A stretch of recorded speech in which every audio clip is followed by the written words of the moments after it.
to deal with hate mongers ahead of the country's general election, saying that many hate crime cases were still pending in court to date. They launched yesterday a strategic plan 2020-2025 that seeks to, among other things, reduce hate speech, ethnic contempt, and ethnic-based violence. The chairman, the Reverend Dr. Samuel Kobia, warned those intending to engage in hate-related offenses ahead of 2022 general election that they will face the full force of the law.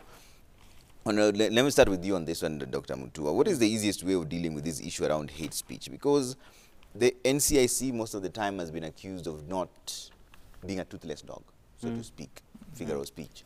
I think I'll throw the question back to you because you're in the newsroom more than I am, and maybe you read this news more than I am. The question is, how many legislators, how many senior people in this country who have engaged in hate speech are in jail right now or have been convicted? I don't know how many. Is there any? Very few. No. No, is it even one? No one has actually been convicted. No one is in jail. Yes. So, that's when we say this is all toothless. We are a country where we've had displacement of people from Molo. You remember all those years?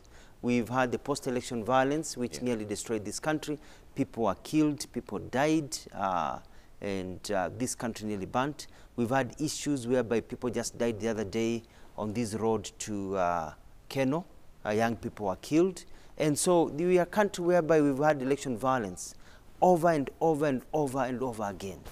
And at the end of the day, we know that this election violence is usually sponsored, and it always starts with remarks and comments that divide the people, that really are against the Constitution. But there's hardly been any action taken. It reminds me of a story that I told where we need to go with this NCC. There's a story told, we used to talk about Serbia and other places whereby a government decided, for example, it said that all dogs were evicted from Moscow and were told if you're in Moscow as a dog, you'll be killed. So all the dogs were fleeing out of Moscow to Serbia. And as they were running, they found a rabbit running next to them. And they asked the rabbit, why are you running? The rabbit said, haven't you heard? In Moscow, they're killing dogs. They said, yeah, but you're not a dog. He says, I know. And you know I'm not a dog. But do they know I'm not a dog? Then that's where we need to get to, whereby people are even afraid to think of hate speech, not even to utter our words. Yeah. But see, when people get away with it, it's a carrot and stick issue. You get away with it over and over and over again. Nothing ever happens. So I applaud the move towards special courts, but it needs to be speeded up. And this thing of saying that they will not approve you to run, the law is very clear. Only the court can stop anybody from running. All these other approvals of ESCC, they are neither here nor there. Yeah. Because those are not, they're not finalized. And the court is very clear that it has to be finalized. So we need these special courts, but they need to strike early. Yeah. We don't need to wait until last minute when tempers are flaring, when people are saying, unamliza mtu wetu. Between now and December of this year, we should have legislators who've lost their seats. We should have people rotting in jail for 2-3 years. We should have people convicted for over 6 months. And you cannot run for office under the Constitution. And that is the only way we'll say that we can save our country. So people sitting to plot everything, the law needs to be swift and action needs to be taken. Yeah. But as Deputy Chief Justice Philomena Mwilu said, that it needs to be tight. The evidence needs to be tight. And I don't know how tight it needs to be because we see clips of somebody speaking on air are really, really, really dividing people on a tribal basis, calling for people to be evicted and killed. And that person really, it's on air, it's captured everywhere. So I wonder what other type of evidence you need for you to sustain a case. Okay. So it's for me, it's a matter of, you can't get away with some of these things in developed countries. Okay. It's an example of our primitiveness, if you may say that you let people get away with such words. Yeah. Some things people say in this country, if you say that in the UK, even your own wife or your own husband would kick you out of the house. Yeah. Even your neighbors, even the shopkeepers would not sell anything to you. You would be in jail tomorrow. You would be out of office. Yeah. But here, unatukanana, unasema sijui nini, kesho uko sawa, you're a hero. How do we deal with this issue of hate speech? Because the other concern is the threshold. What really constitutes hate speech? And lawyers are very good at dealing with that in court. Right. I think, Trevor, first thing we would agree by perception and practice now. I think we have a set of laws for two different categories of citizens in this country. And we also have to call it as it is, that we are not only slow learners, but we are unwilling to learn. Even after terrible experiences that we've had in this country, that should have had our decision making prompt, timely, and I think decisive. If you look at, for example, what happened in 2007, 2008, and even before, remember, the election cycle violence started all the way from 1992 to crescendo in 2007, 2008. And there was a lot of talk in this country about learning from the experiences and how, for example, South Africa in their Truth and Reconciliation process ended up dealing with this. Remember, our people even went to visit Rwanda and came up with stories of how these people, how they killed each other, and then the process as to how they brought closure to the violence that was there.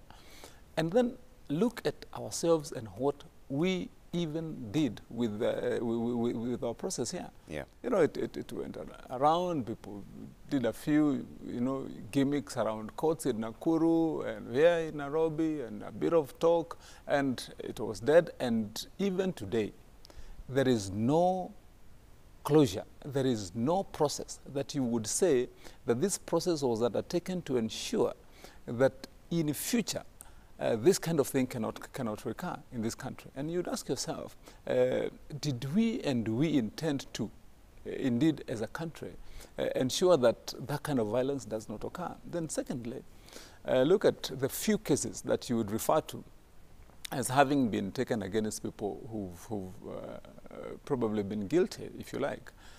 And a few individuals have had to go to court. You know, a blogger here, you know, some fellow who sent some message somewhere, you know, you've seen one or two in court, some of them instigated by political leaders. And you'd ask yourself then, where is the reverse? Most of the political leaders who have had their day in court or been taken to court, most of them have just ended up walking out free. And not because there were no cases against them. It is precisely what Justice Mwilu was saying yesterday, that don't expect us to convict people either unheard or without meeting the threshold of evidence. And I want to say clearly that I think the NCC has had a very, very bad record in this country, terrible record, as to what was intended of that commission, you know, from day one, such that the fashionable thing nowadays, Trevor, to gain political supremacy in this country and get known and get following is how much can you abuse? You know, how deadly are your shots at and slurs, and you know, and how badly can you ridicule, and how vulgar are you? You know, that constitutes part of the rich recipe to make you a politician in this country who has got a following and a say and a place. And that is extremely terrible, because you know what happens, and I want to conclude it at that. What happens is that not only do you lose the social fabric and the risk of violence and death and loss of lives, but you also put at great risk, and indeed we have already had that loss of having proper political maturity and growth that also seeps into the development of a country. Because once you have got bogus political leadership, you know, constituting of hate mongers, war mongers, and fellows who have no retinue of development or growth, then the same happens. You find that you have leaders who cannot sit down here and discuss about development issues, how you're going to grow the economy, how you're going to have a better country. You have people whom, when they sit, all they think about is cheap politicking, earning cheap political, you know, browning points. So I think at the end of the day, if you look at the three legs, as we've said, of how you make a great country, the leg that constitutes of the political, you know, family, or if you like, people, that is where we limp most of the time. Look at what the judiciary has been doing. They've done quite a bit. You would say they've grown, they've tried to coalesce, fine-tune their stuff. If you look at the executive, though we put them hard to, in their position, how do they spend their money, they've been doing well, one way or the other. Okay. But as politicians, I think we've not done very well. That's where we're failing. Honorable Wanga, what kind of empowerment does NCIC need to deal with hate speech? Yeah, so Trevor, I think NCIC has fallen way short of expectation when it was created under the 2010 Constitution. It is toothless.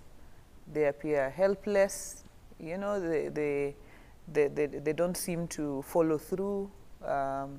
I'd like to look at what they've said in their strategic plan and what they would have said to be their achievements so far, to date. There's also a big debate around the constitutional commissions and their role and justifying, why Kenyans are actually putting in money to the various constitutional commissions. And so I hope that in this strategic plan, NCIC has outlined how exactly, how exactly. And you had asked a question around the threshold for hate speech.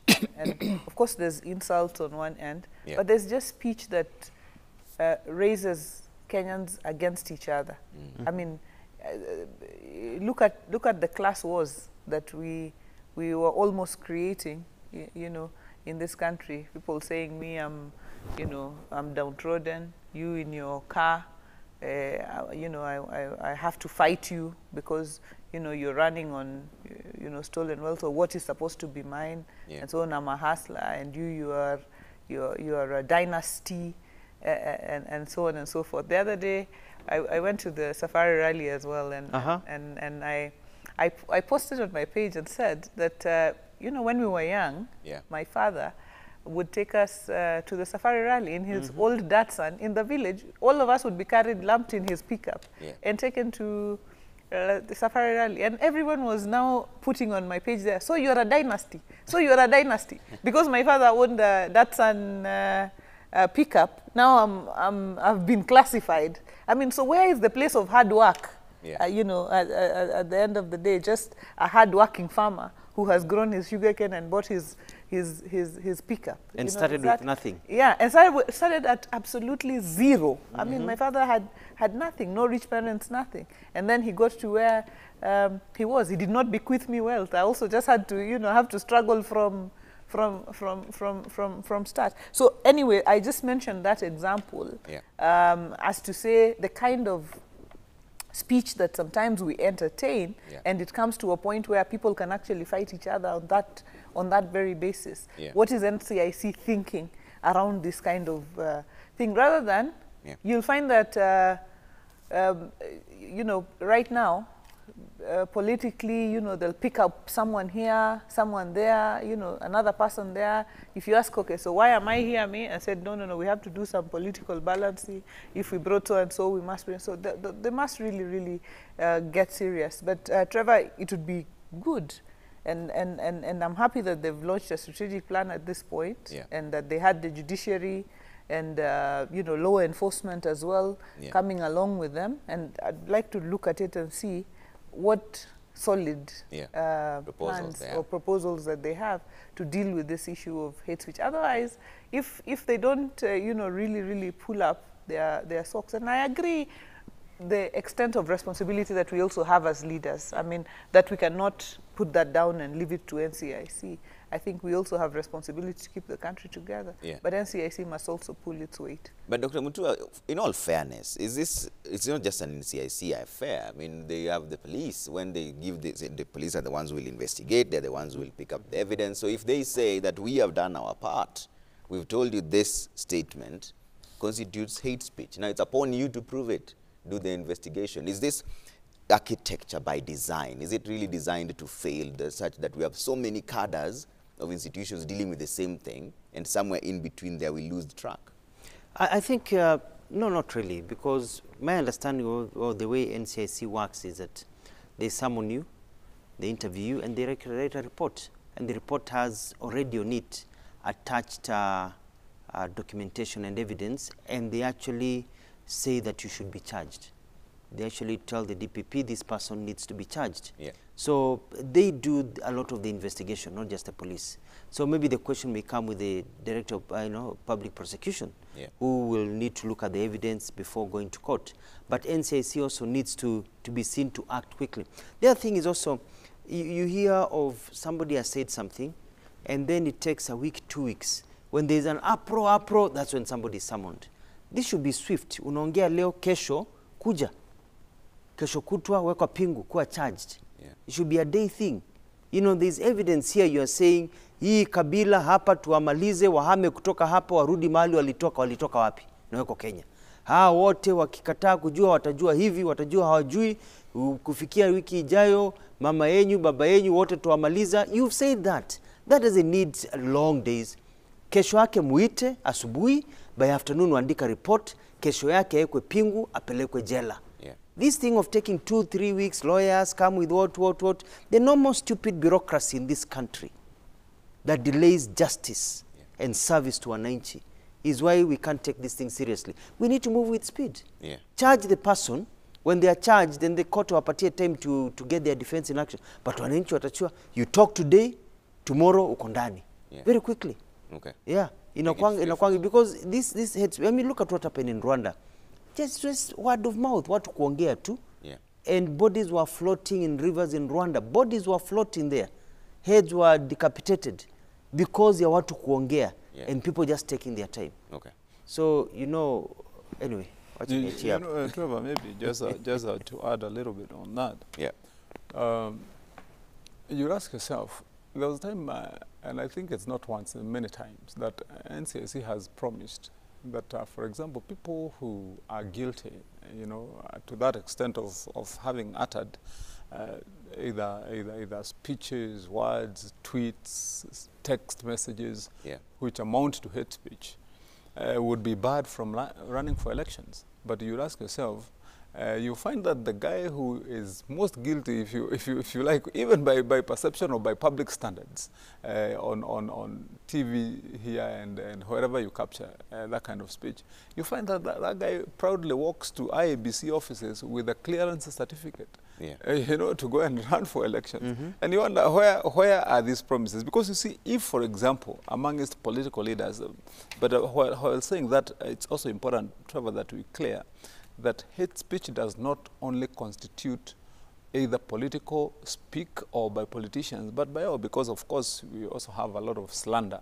even by so-called some bloggers. If you ask the haters of probably Governor Mutua here or Mheshimiwa Wanga, sometimes as a member of parliament you also are victim in many ways. You find that there are people who just, you know, are your haters, or maybe some of them are under the pay of your political opponents, and because that space has been open wide, sometimes we even wonder, where is this law that was made by Parliament that should have been a cushion or at least a barrier from having elected leaders being scandalized sometimes, you know, on falsehoods and things that are not true. Because of course that should also be captured within what NCC should be looking at.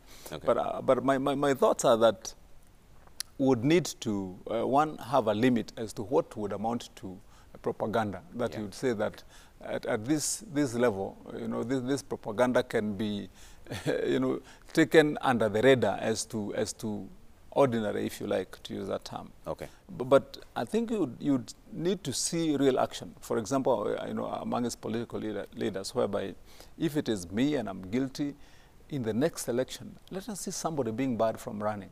If somebody is barred, then every other political leader will now know that this has serious consequences which can be implemented and which indeed do get implemented. And I think you'd see you know, let's bring up the feedback before I take closing remarks from my guests here. Let's see what you're saying online. A lot of it is coming through. We'll sample just a few on Twitter. Trevor Mbija at Citizen TV Kenya.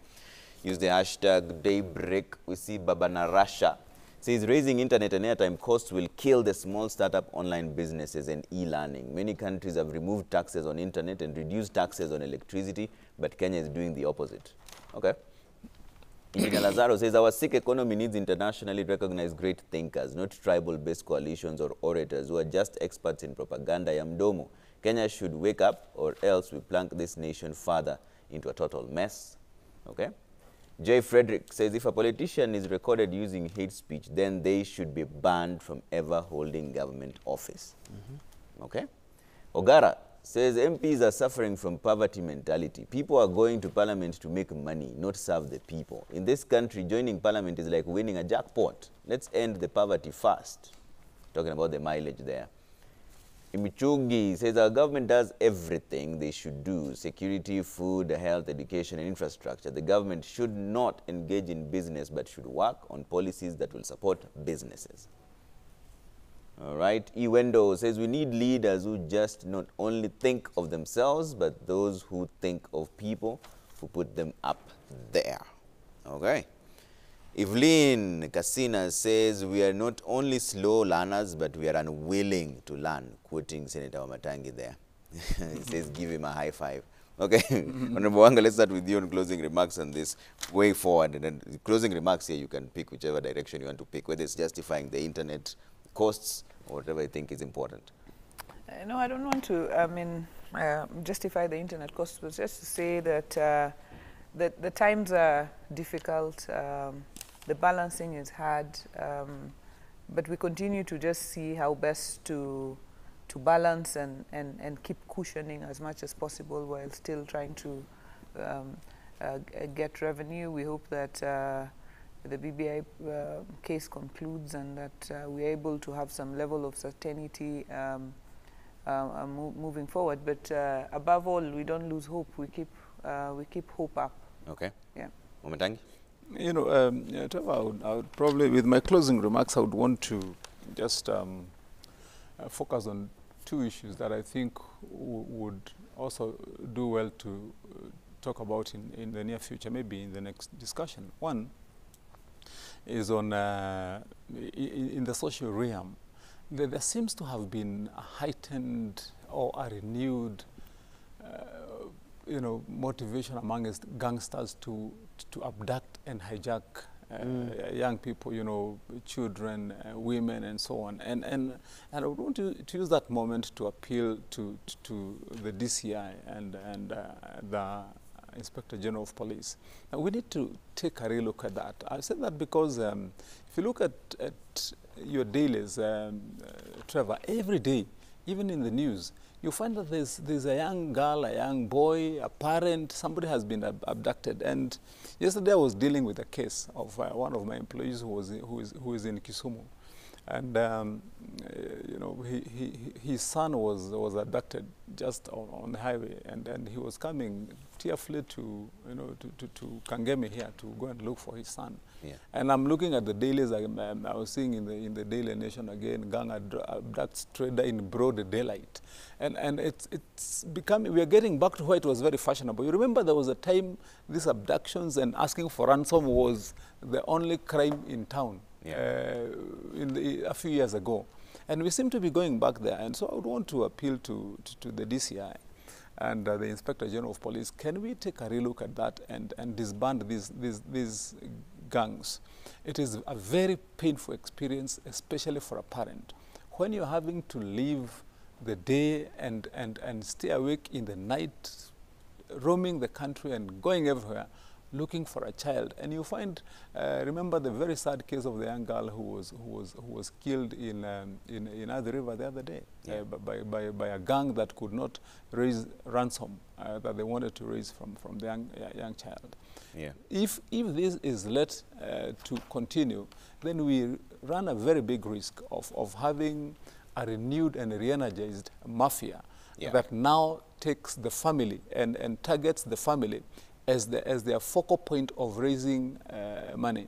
Okay. And I've emphasized that because remember when we started talking about piracy and the hijacking of ships in the Indian Ocean and piracy money became the most talked about and fashionable way of earning billions in a few years, it became the worst crime, and it affected even economies of countries. Okay. So I think we would need to look at that. Lastly, allow me to just mention something about IEBC, because we are just heading towards the elections. And I would be happy to be hearing from IEBC. I see they're saying that they're in the process, and I saw in one of the dailies the candidates who intend to join and be recruited as commissioners, that process is in high gear. I would want to hear IEBC telling this country firmly that they're prepared to run the general election of 2022 in good time and prepared, such that the kind of body language that we saw from the IEBC commissioners when they were talking to us the other day, a few things that they said about that we talked about that morning here, on their preparedness. I think they need to continuously inform us and update us that they have continued in the process of being prepared for the election, so that we don't have another surprise when they fail us in the elections of 2022, or if they do.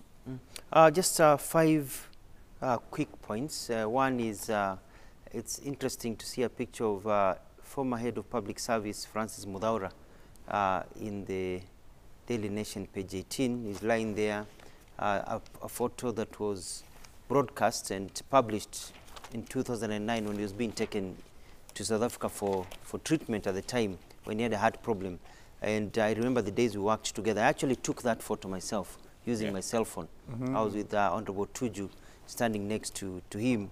And when I think about him, I think about how Francis Mudhaura really advised Mwai Kibaki in terms of the economy. And I worked under his wings, and a lot of things I know I learned from him. He's a mzee who really worked hard to grow the economy of this country. That's when we were at 7.1%. That's when banks were opening in Gishagis everywhere, because we had lowered the credit, we had lowered the bureaucracy and everything. And we miss those times. And I miss those times working with him in Harambee House. Number 2, the issue of taxes. And we have to agree that Mwananchi is feeling the weight. And there are countries that are heavily taxed. For example, the income tax in a country like Sweden is at 57%, 57.19%. However, the people, everything else is free in that country. I mean, they have good roads, healthcare is free, education is free, power is basically free, everything is free. So you pay a high tax, but you don't pay anything else. Here you're paying a high income tax, you've got value added tax everywhere, now you're loading it on online and everything. So we need to rethink how we run our country in terms of broadening the base, increasing manufacturing. I always say that we need to transform Kenya to be the manufacturing hub for the whole continent. That's the only way we'll be able to proceed. Let's not be like some countries who have petroleum, and yet you can't even get petrol in their countries. And yet they have petroleum. We have petroleum in this country. What are we doing? You know, what is this? You know, I'm from the Maendeleo Chap Party. Maisha ni haya haya. What are we doing to make sure that this petroleum is serving us today when we are still alive? Not 20 years from now. We should be pushing it and getting it out there so that to lower the cost. The third thing is that you know, I liked what Engineer Lazaro said there, and it's about our tribal coalitions. You know, we've got our youth are more, you know, they are like the ocean. But we've got these other people in a small boat who think that they can put us in tribal coalitions. And we need to move away from that in our country. We need coalitions that talk about the economy and everything else, not tribal coalitions. That's primitive. That's animal systems that were set to us by the colonial powers. Our young people are many, and this reminds me of a quote that somebody told me in Lamu in regard to these tribal coalitions. Akasema, kuna mengi tunayajua tuliona ya kijiri, ila haya ya kuzua tunayapinga dhahiri. Tokea lini mashua likashtua bahari? So we need to tell our people, hii mashua inakuja hapo na mambo ya ukabila, sisi ndio bahari kama wa Kenya. Tukatae mambo ya ukabila, tuseme kama tunajiunga kisiasa kulingana na sera na vitu ambazo tutafanya kama kikundi. Sio kusema wewe ni kingpin wa kabila hii, kingpin wa kabila lake hili, and then we just remain poor throughout. It's time for freshness. And lastly, President Uhuru Kenyatta is coming to Machakos, and we welcome him. He's coming to Kambani, and the point is, you know, he's still got a year and 3 months to go. This is not the end of development at Tunangoja 2022. Our people still need to see development this 1.5 years. We need roads built, we need dams built, we need jobs created, we need things improved in our social welfare. So just because it's 1 year doesn't mean that we stop living, waiting for 2022. It's all about politics. No, he is still in office. We are still in office. We as leaders have to provide services to our people up to the last minute. Okay. And that is their right. All right. Thank you so Asante. much. Dr. Alfred Mutua, Machakos Governor, Dr. Kimani Wamatangi, Kiambu Senator and Majority Whip, and Honorable Gladys Wanga, Women Rep Homa Bay and the Chair, Finance and National Planning Committee. Apologies from Samson Chirarge, Nandi Senator. I couldn't join online like we had planned, but he'll definitely be here next week. And thank you all for all the feedback that we've received. Take a